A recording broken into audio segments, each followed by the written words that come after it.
Welcome to Inside Winnipeg Politics. I'm Kevin Klein, along with two Winnipeg Sun columnists, Geoff Currier and Royce Koop. Royce is also a professor of political science at the University of Manitoba. Big news in Winnipeg over the last few days, and sad news, was a younger gentleman dying in the emergency room of the Health Sciences Center. Now, I understand that the NDP government came out and they're going to launch another inquest. We've had inquiries and such happen. And this isn't the first time that we have seen a death in an emergency room or other situations. Winnipeg Sun covered recently the lady who lied in an emergency room bed for days and days with an open wound and ended up having to have her leg amputated. Here we are with another death and another inquiry. Geoff, what's the solution? And again, I want to be very clear, as a former Conservative Party member for a very short time, I'll add. And I'd like to add that, yeah, I don't think the Conservatives did a good job at it, at healthcare. I don't think the NDP before them did a good job. And I think that the NDP now, under Wab Kinew, who promised for months and months and months he was going to fix the problem, have done nothing. So where do we go from here, Geoff? I don't know what the answer to this is, gentlemen, to these kinds of tragedies. And I don't know if we can ever get to a point where we will never see something like this.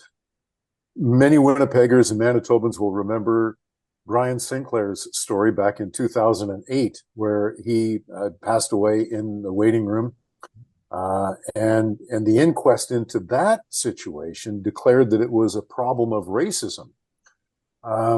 Take that for whatever it is. But at the time, then Premier Gary Doer, when he was getting elected, said, "We're going to fix hallway medicine." Well, everybody remember, Royce, you'll remember the old hallway medicine cry, which is what essentially got the Doer government elected in the first place, was hallway medicine. So we're going to fix hallway medicine in 6 months for $10 million. That was the pledge at the time. And a couple of years later, Brian Sinclair never even made it to the hallway. And here we are in 2024. 25. And 2025, I beg your pardon, 2025. And here's somebody else who doesn't even make it to the hallway. So successive governments have to wear this. Again, anybody who has worked at HSC or spent any time there knows that this is among the most difficult, challenging, grueling, stressful jobs you could possibly ever find. And so mistakes are going to happen. Medical mistakes happen. And they happen all over Canada and they're made by competent people who may be stretched too thin or what have you. But nobody should die in a waiting room. Nobody should die in a waiting room. Mistakes are going to happen, but nobody should expire waiting to be treated in any of our hospitals. Yeah, it's also, these sorts of things are a reminder that, problems with our healthcare system, they have real costs. And these are huge, stark reminders that they shouldn't obscure the reality that there's lots of hundreds, thousands of people in Canada and Manitoba that are waiting for procedures, that are living in pain, whose needs aren't being met. And it really, in this province in particular, like you'll read stories, focus on little details of the healthcare system. All the waiting time went down by, 0.2% in the last 6 months. All they say, it's easy to get wrapped up in the details and forget that the people's lives are terribly impacted by problems with the healthcare system. And when are we going to start talking about actual transformational change of the healthcare system in this country, rather than arguing about little bureaucratic details or increasing the transfer by 2% from the federal government? Let's get on with actually like addressing this from a big transformational perspective. People dying in waiting rooms. Yeah, and I agree with you 100%. I got to tell you, when the story first came out, I know Hal Anderson wrote a piece in the Winnipeg Sun on Saturday where he talked to Gary Doer, and Gary Doer said the only way you're going to fix this is by hiring more doctors and more nurses. Well, all governments, all parties have been saying that for decades now, and they're not able to do that here in Canada, especially not able to do that here in Manitoba. I also hear our government's always going, well, it's just as bad everywhere across Canada. Well, I did a check. So I looked at wait room time in the emergency rooms in the largest hospital in Saskatchewan and in Alberta. Both of them are shorter than Manitoba. Both of them.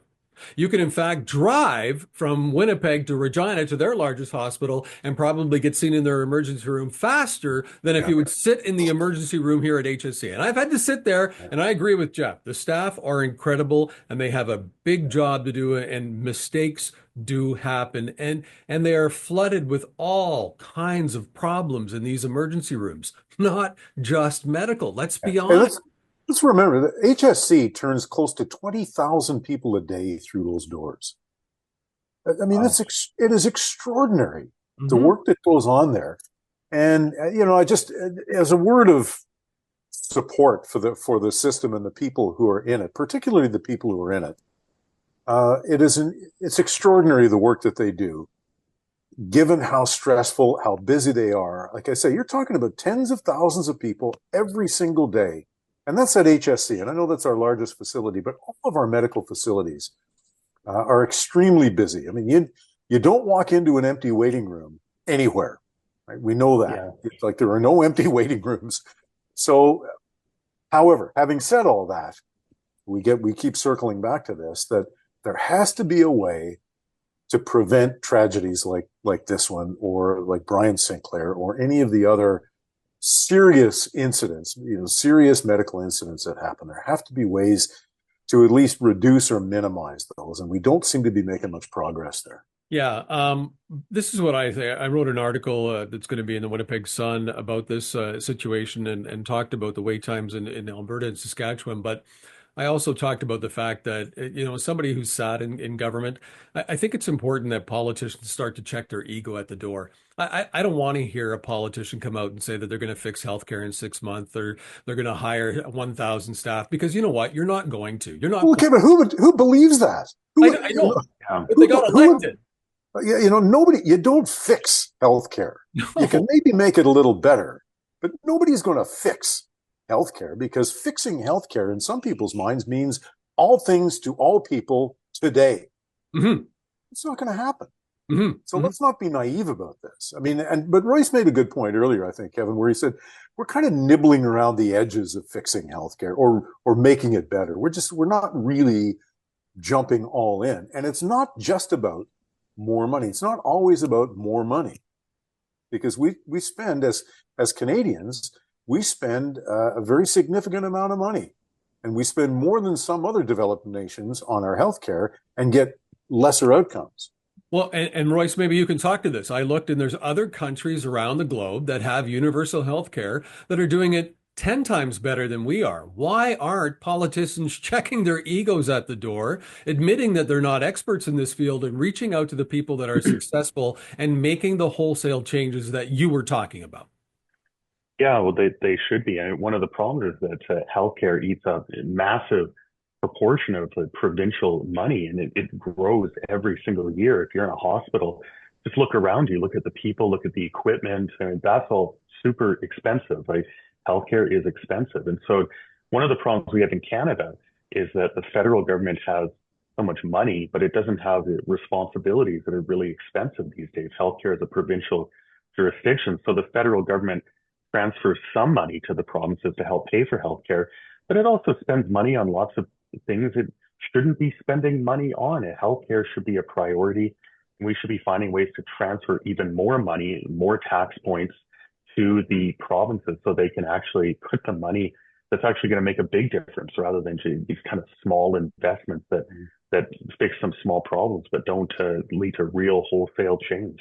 Yeah, Kevin, Royce just touched on something really important, and that is, and it's for a much, much longer conversation, government mission creep.